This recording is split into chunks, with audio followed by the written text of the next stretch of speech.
Beyond our residual sense of self that I call bodily awareness, the next development in our model is memory. A memory is a subtle form of energy. Remembrance is the capacity to reflect sensory impressions. It is a primitive capacity for duplication and retention, which plays a vital role later on in our capacity to form the energetic body of consciousness.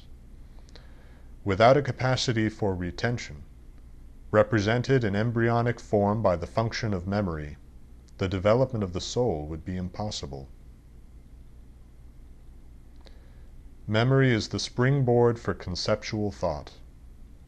A concept is another subtle form of energy, a further development. A concept may be defined as an assumption of identity between different impressions. Concepts draw meaningful relationships between otherwise disparate events. Concepts are the fundamental contradictions upon which the logic of our reasoning is based. The measure of a concept's value is determined not by reference to anything absolute, but by the relative success of its application. Concepts do not just happen. They manifest a volitional manipulation of energy.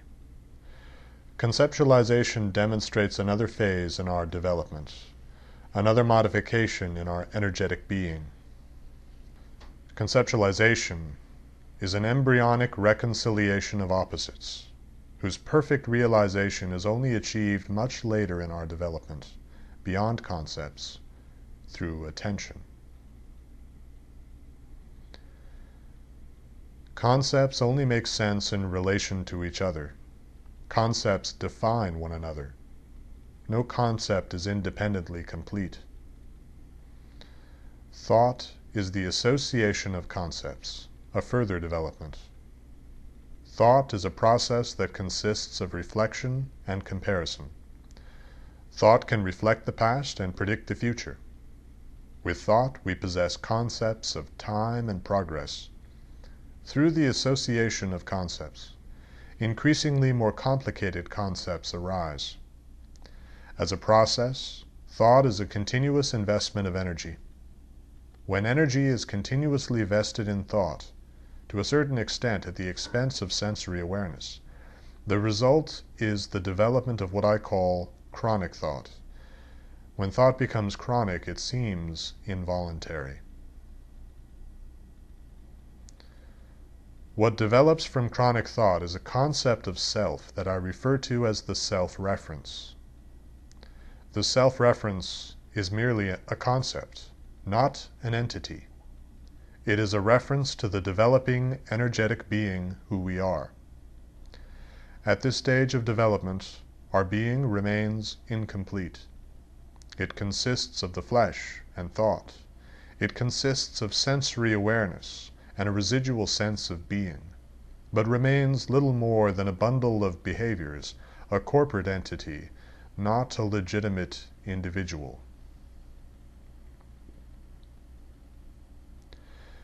The self-reference, reinforced with energy, becomes the center of gravity for our developing being. That center of gravity is our identification with the self-reference. Identification is the reinforcement of the self-reference with energy. Identification creates what I call the paradigm of separation, a further stage in our development. The paradigm of separation is a form of awareness whose perspective is separate and continuously separative. The notion of ourselves as separate beings is continuously reinforced within this perspective. Our concept of self changes constantly, as concepts do. We possess as many selves as thoughts.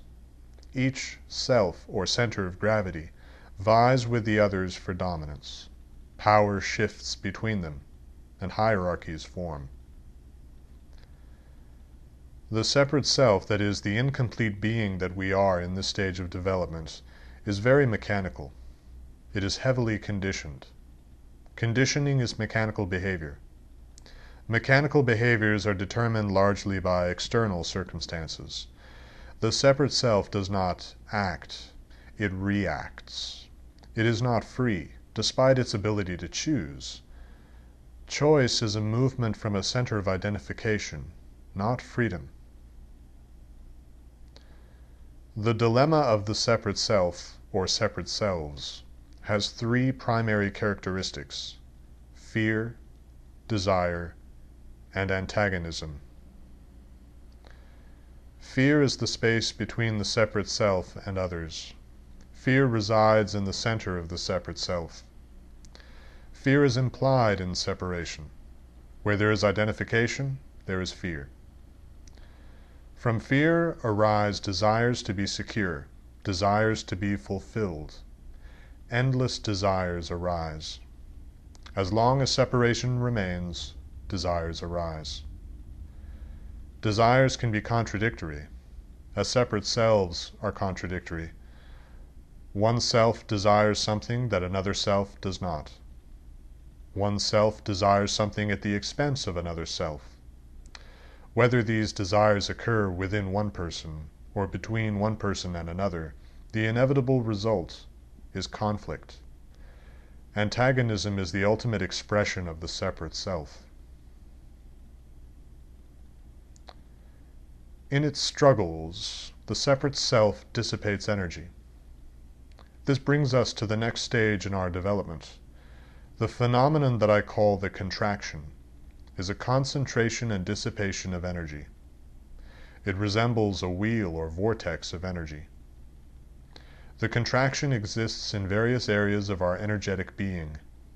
The contraction dims awareness. A temporary loss of awareness, a lapse of sensitivity, is a kind of escape or release for the separate self, albeit a temporary one.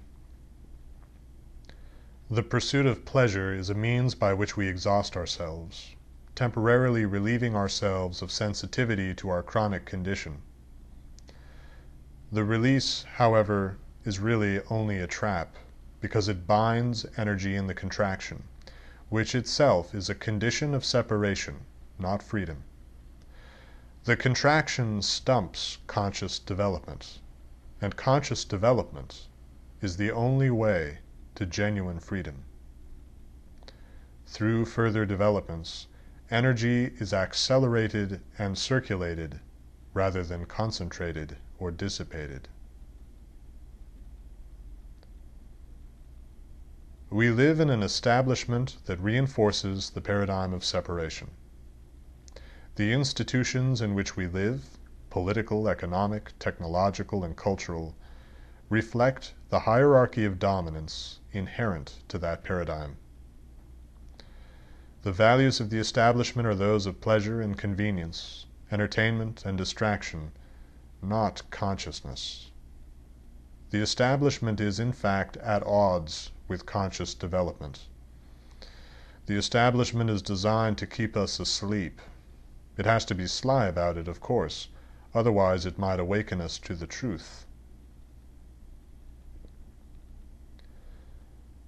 Money, for example, in the guise of an equitable medium, is in fact no more than a symbol of slave labor.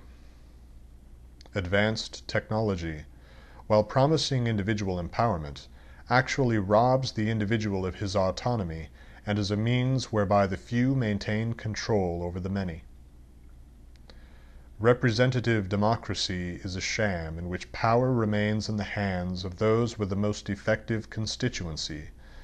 Effectiveness is determined by money and power, not anything like the concept of mob rule. The elite maintain power, and the hierarchy beneath them becomes increasingly well defined through the course of history, occasionally broken up by wars, but only to be reestablished on a new octave, streamlined through increased technology.